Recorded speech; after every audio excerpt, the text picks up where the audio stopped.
Hey, good morning Internet, bienvenue sur ma chaîne Level Up et Ascension Sociale. Pour celles et ceux qui ne me connaissent pas, je m'appelle Casey, je suis franco-américaine et je viens de m'installer à Paris.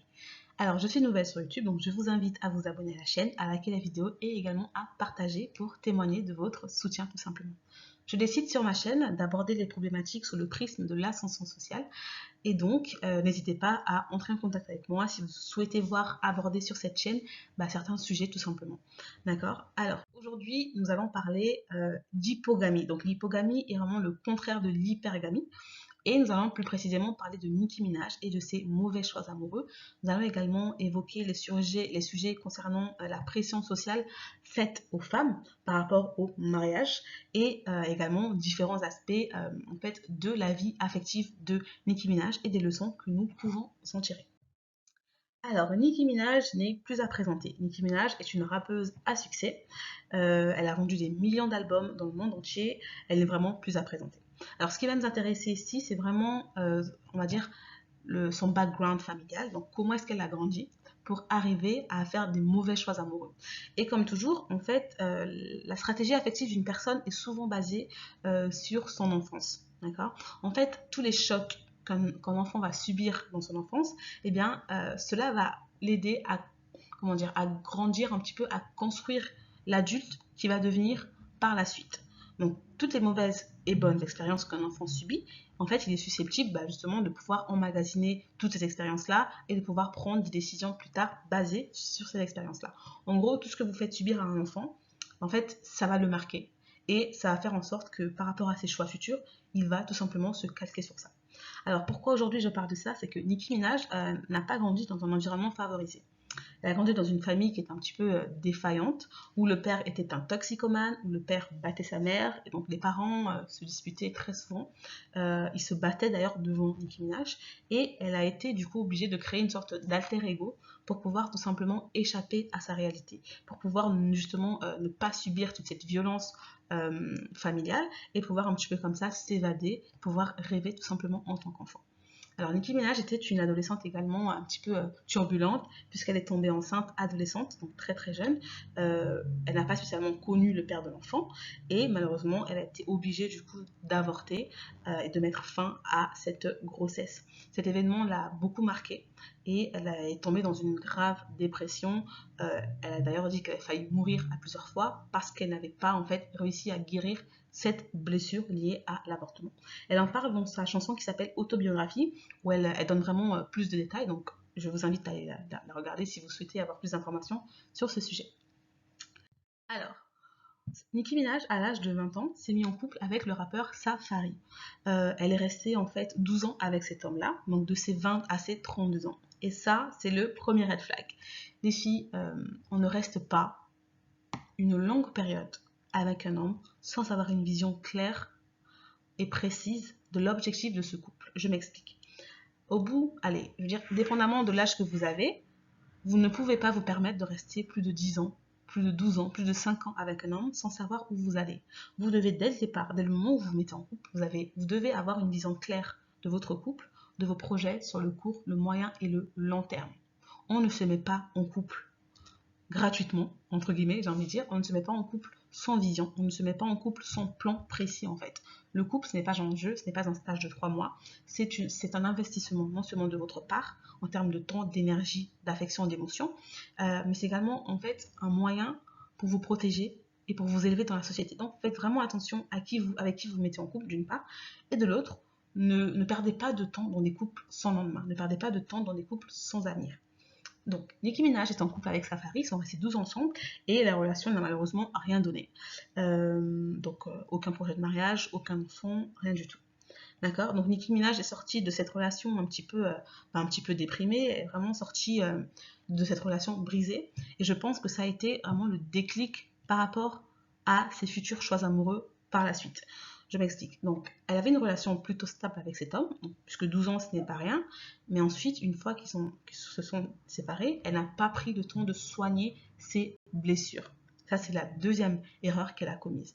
Et donc, elle s'est tout de suite comme ça lancée dans d'autres relations, en fait, un petit peu sans lendemain, vraiment sans avoir de fondement réel. D'accord. Donc, par la suite, elle s'est mise avec le rappeur Meek Mill, donc qui est un rappeur plus ou moins à succès. Alors, cette relation, elle est importante parce que Meek Mill était en bif, d'accord, était en conflit avec le rappeur Drake. Et donc Drake il est toujours un des meilleurs amis de Nicki Minaj. Donc à ce moment, au moment où Meek Mill et Drake se sont mis en conflit, Nicki était obligée de prendre un petit peu parti pour son copain, ce qui est tout à fait logique. Et donc elle s'est comme ça éloignée de son meilleur ami qui est Drake. Et donc c'est un moment où en fait elle s'est sentie très très seule, puisque c'est le moment où justement Cardi B arrive sur la scène musicale et donc elle va s'accaparer comme ça toute l'attention du public, toute l'attention des médias et elle va recevoir beaucoup d'amour justement et on va un petit peu la mettre directement en confrontation, en conflit avec Nicki Minaj. Donc d'une part elles se sont seules dans le sens où elle a perdu son meilleur ami parce qu'elle a pris parti pour son copain et de l'autre elles se sont menacées par rapport à sa carrière. Donc c'est vraiment un moment décisif pour Nicki Minaj parce que c'est le moment où elles se sentent le plus seules, elles se sentent le plus abandonnées. Et pour vraiment couronner le tout, c'est le moment où tout simplement elle va rompre avec Meek Mill. Donc elle va vraiment se sentir davantage seule. Et elle va enchaîner comme ça des relations. Elle va par la suite se mettre en couple avec le rappeur Nas, donc qui est un rappeur très connu, à succès. Et en fait, elle va enchaîner des relations sans lendemain. Et ça, en fait, c'est également un red flag dans le sens où tant que vous n'avez pas soigné vos blessures, à la fois par rapport à l'enfance, mais et aussi par rapport à vos relations précédentes, ne vous mettez pas en couple tout de suite. Prenez vraiment le temps de guérir, prenez vraiment le temps de vous connaître, de savoir où vous allez, vraiment d'être posé avant de repartir. Être en couple, c'est un enjeu. Je le répète toujours, être en couple, vous ne pouvez en couple apporter que ce que vous avez et ce que vous êtes. Si vous arrivez en couple avec vos blessures, avec vos incertitudes, avec vos doutes, eh bien ma foi, il y a de très fortes chances que votre couple actuel ne puisse pas fonctionner. Et donc je pense que Nicki, elle a vraiment pas pris le temps de soigner ses blessures, à la fois par rapport à l'enfance, mais aussi par rapport à sa relation de longue durée avec Safari. Donc je répète toujours, une rupture, en fait, c'est une sorte de deuil. Il faut pouvoir tout simplement aller chercher de l'aide, soit par rapport à un professionnel, soit par rapport à des amis proches. Mais je vous recommanderais toujours de vous diriger vers des professionnels parce qu'ils sont justement aptes à vous aider par rapport à ce chagrin d'amour. Un chagrin d'amour, c'est limite une sorte de maladie en fait. Il faut vraiment prendre le temps de le soigner, de guérir cette blessure-là avant de passer à autre chose. Sinon, vous allez commettre des erreurs, les mêmes erreurs à chaque fois. Alors, donc Nicki Minaj, comme ça, elle était vraiment très très seule. Et également, il y avait l'horloge biologique qui était en marche. Je m'explique, Nicki, elle avait 37 ans. Elle n'a aucune relation sérieuse depuis sa rupture avec Safari. Et donc, elle a commencé à sentir une sorte de pression sociale par rapport à tout simplement à sa vie privée. Elle se sentait menacée par rapport à sa vie professionnelle. Et dans sa vie privée, elle n'avait personne. Et en fait, c'est vraiment dans ce moment de solitude que vous, les femmes, vous faites les mauvais choix par rapport à vos compagnons. Et le mauvais choix de Nicki Minaj, ça a été tout simplement de tomber sur Kenneth Perry, a.k.a. Ken, à l'âge de 37 ans. Et donc, ils se sont mariés à l'âge de 37 ans et ont eu un enfant à l'âge de 38 ans. Tout aurait pu être normal, entre guillemets, sauf que cet homme-là est un délinquant sexuel. Cet homme a été condamné, a fait de la prison pour viol, justement, sur une mineure de 16 ans. Donc, cet homme n'est pas du tout, comment dire, n'est pas, j'ai pas envie de dire que ce n'est pas une bonne personne, mais ce n'est pas le gendre idéal. Ce n'est pas l'homme à qui vous voudrez marier votre fille, par exemple. Cet homme a fait de la prison. Cet homme euh, est un délinquant sexuel, en fait. Et donc, partout où il va, partout est-ce qu'il va voyager, il est obligé de se déclarer en tant que délinquant sexuel pour prévenir les autorités, en fait. Je ne sais pas si vous vous rendez compte de la charge mentale et émotionnelle qu'il faut pour subir un homme comme ça. Et donc, Nicki Minaj s'est mise en couple avec cette personne-là. Et en plus, l'a épousé et ils ont eu un enfant ensemble. Donc, il y a d'abord plusieurs choses qui ne vont pas par rapport à ce couple. La première chose, c'est d'abord la différence par rapport au statut social. Nicki Minaj est une star, est une célébrité, d'accord, et a une fortune qui est quand même estimée à plusieurs millions. Donc de se mettre en couple comme ça, de se marier avec une personne d'un statut inférieur, en fait, c'est pas spécialement la meilleure situation pour une femme. Une femme, vous devez toujours viser soit un homme de même niveau que vous, même niveau social, soit un homme qui soit de niveau social élevé. Parce qu'il y a des hommes qui ont des goûts mal placés, il y a des hommes qui n'ont pas fait le travail nécessaire sur eux-mêmes et qui vont se sentir menacés par votre réussite, qui vont se sentir menacés par votre succès. Et donc, pour eux, ça sera une forme de castration. pour eux, ça sera une sorte de d'ego en fait, mal placé, d'ego piétiné. Et ces couples-là, les couples d'hypogamie, dans lesquels des femmes se trouvent, sont plus susceptibles statistiquement à finir soit en violence conjugale, soit en divorce tout simplement. Donc ça c'est vraiment une chose importante à retenir de ça, donc c'est que les filles visez toujours un homme qui a le même statut social que vous, au mieux qui a un statut social plus élevé. D'accord? Donc ça c'est la première chose. Ensuite la deuxième chose que vous devez retenir également, c'est que vous n'avez pas à subir de pression sociale. Il vaut mieux être seul que mal accompagné. Cet adage est très important et est plus vrai aujourd'hui que jamais parce que Nicki Minaj a vraiment fait le mauvais choix dans le sens où elle a accepté de settle down, comme on dit. I mean, she settled, basically. Elle a accepté de se mettre en couple, même d'épouser une personne qui, socialement, en fait, n'est pas une personne bonne, entre guillemets. D'accord? C'est vraiment pas le genre idéal. Ok. Alors, s'il y a vraiment des leçons à retenir par rapport à toute cette histoire-là, la première est que vous devez soigner vos blessures.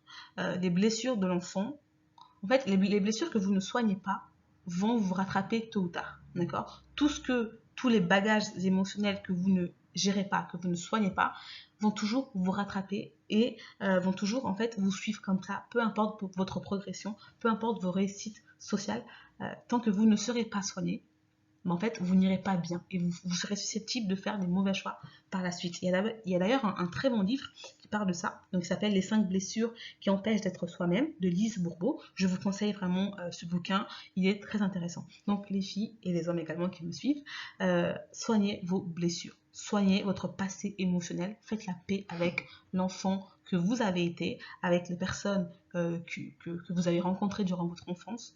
Ça, c'est vraiment très important. Ensuite, la deuxième leçon à retenir ici, c'est que vous ne devez pas rester des années avec un homme sans avoir une vision claire de votre couple. Vous ne pouvez pas perdre 10 ans de votre vie avec un homme sans savoir où vous allez, sans savoir si ça va finir en mariage, sans savoir si vous êtes compatible. En fait, il vaut mieux faire un filtre dès le départ.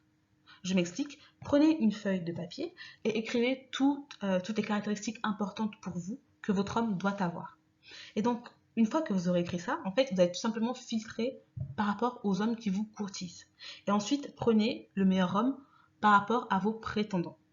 Et ensuite, dès le départ, ayez une vision claire. Discutez avec cette personne-là. Dites-lui quels sont vos projets sur le court, le moyen et le long terme.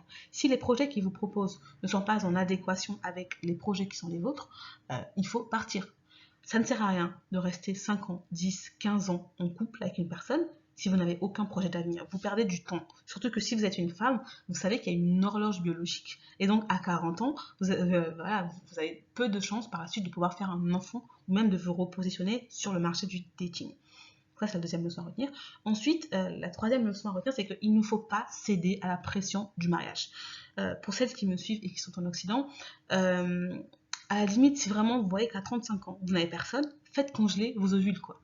Mais ça ne sert à rien de se mettre en couple pour céder à la pression sociale du mariage. Il vaut mieux être seul qu'être mal accompagné. Il vaut mieux être célibataire à 40 ans que finir marié avec un délinquant sexuel, avec un homme qui a fait de la prison, avec un homme qui a un passé douteux, avec un homme qui a à mon avis, des objectifs douteux par rapport à votre fortune. Et également, dernier élément, c'est que vous devez, comme toujours, je le répète à chaque fois dans chacune de mes vidéos, vous devez analyser le passé de votre homme. Ne vous mettez pas en couple avec une personne sans avoir rencontré ses parents, sans avoir des informations précises par rapport à son enfance, par rapport au trauma qu'il a subi, sans avoir une vision claire par rapport à sa santé financière, sa santé mentale également. Vous devez savoir si vous êtes en couple avec un psychopathe, oui ou non. Parce que si vous êtes en couple avec une personne et que vous ne savez pas que c'est un fou, vous avez de très fortes chances que cela puisse mal se terminer. Ça, c'est également important. Et également, dernier élément, dirigez-vous vers des hommes sérieux.